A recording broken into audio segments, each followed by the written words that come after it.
Araw-araw, tayo mga misyonero sa ating mga pamilya, paaralan, ating pinagtatrabahuhan at ating komunidad. Kahit ano pa ang ating mga karanasan, katayuan sa buhay o ating edad, tayong lahat ay mga misyonero. Isang patunay na nga dito ay si Beato Pedro Calungsod ng Cebu. Sino nga ba siya?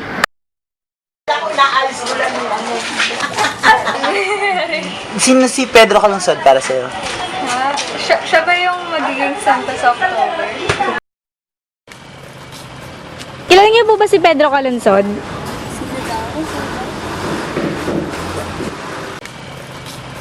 Kilala niyo po si Pedro Calungsod? Pedro Calungsod? Sino Pedro Calungsod? Hindi namin siya kilala eh.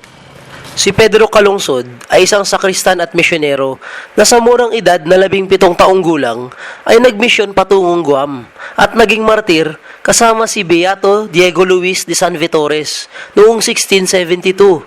Isa sa kanilang naging misyon ay ang pagpapalaganap ng Kristyanismo sa mga katutubong Chamorros. Naging masaklap man ang kanyang pinagdaanan, siya ay tinanghal na Beato ng Santa Iglesia Romana Katolika noong 5 ng Marso 2000 ni Blessed John Paul II at nakatalaga siyang gawing santo ni Pope Benedict XVI sa Oktubre. Isang kabataan, isang misyonero. Magkakaroon pa kaya tayo ng susunod na Pedro?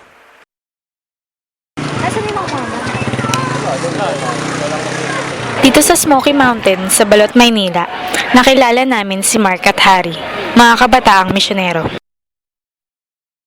Paano bang pag-mission yung ginagawa nyo? Yung pinaka-main mission na ginagawa namin dito sa lugar na ito is to evangelize lay people for them to become evangelizers. So sa pamamagitan ng pagbabahagi namin ng salita ng Diyos o Bible study, na imumulat namin yung kanilang puso't isipan na kinakailangan din nilang ipahayag sa mga taong nangangailangan makilala ang Diyos, nangangailangan maramdaman yung kanyang pag-ibig na which is ito yung pinakapangunahing necesidad ng ating komunidad.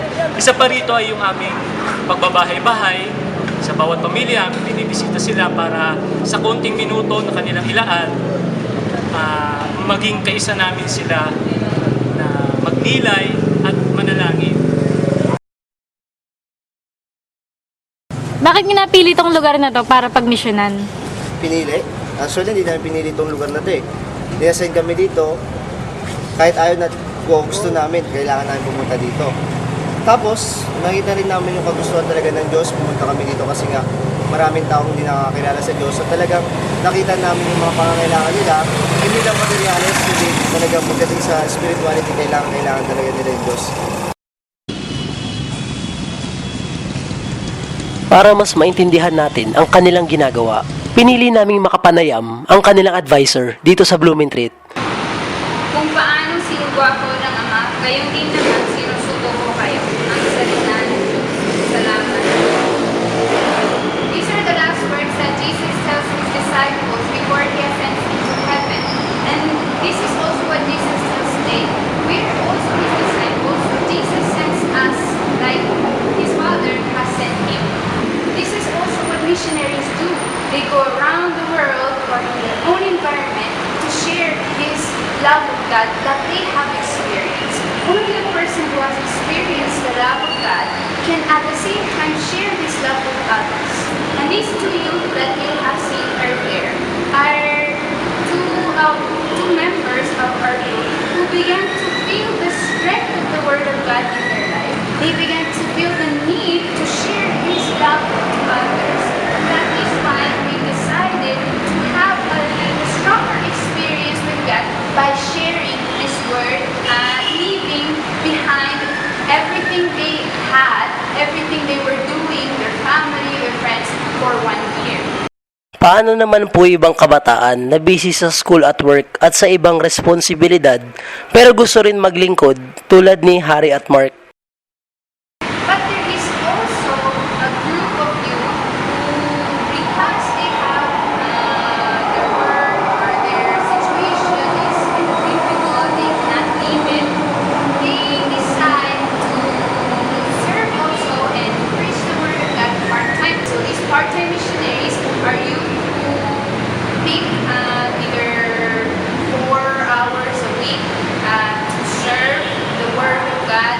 by doing either house-to-house visiting or having a Bible study with a family or with a group of youth, 1 or 2 times a week, or it depends on their schedule. The service to God is always open to all of us as Christians, as I told you before, called to serve.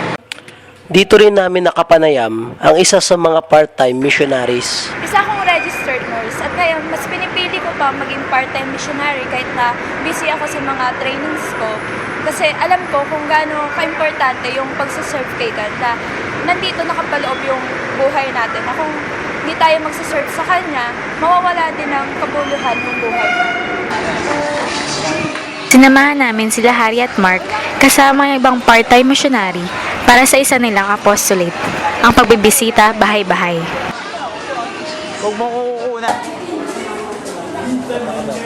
Kakaiba sa atin ng kanilang ginagawa, mula sa kanilang paghingi ng patnubay sa ating amang Diyos, hanggang sa tumungo sila sa iba't ibang tahanan.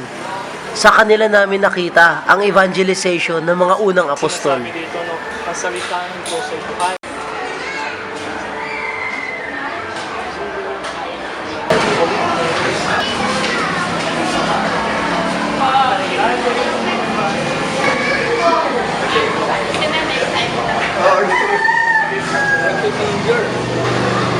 Brother, anong nangyari?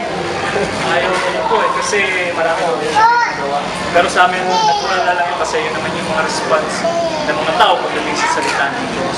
So, okay lang, ang gagawin na lang natin ay pupunta kami sa another house, mag-iimbita. Kagaya na din nga ng mga apostol, hindi rin naging madali sa kanila ang pagmimisyon. Madami pa rin taong hindi nagpapaunlak sa kaunting minuto na hinihingi nila para sa Diyos. Bilang misyonero, ano yung karaniwang nagiging problema nyo? Siguro bilang misyonero, yung pangunahing problema namin yung financial. Kasi yung mga binibigay nilang pera sa amin, pinagkakasya lang namin sa araw-araw na buhay. Wala kayong pagkakataong bumili ng mga bagay-bagay na kagustuhan namin. Siguro kung wala ang Diyos, siguro hindi namin makakayanan ito. Papasalamat ko sa Diyos kasi nandiyan siya lagi para punan yung aming mga pangailangan. So para sa akin yung panghinaan ako ng loob o yung discouragement na aking naramdaman noon. Sa mga karanasan ko rito sa misyon na ito, parang yung response ng mga tao ay hindi ganun ganda.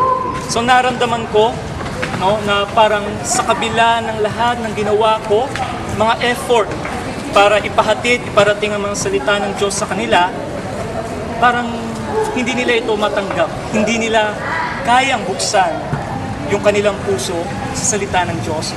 So yun yung pinaka-problema aking naranasan at pinaka-mabigat na maranasan ko yung discouragement o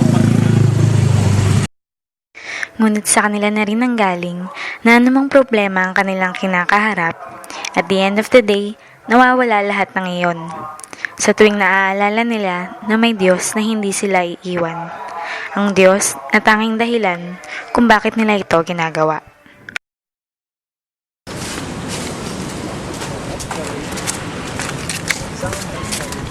Ate, ano nga bang mission mo sa buhay? Ang gusto ko po sa buhay, magpahayag ng salita ng Diyos.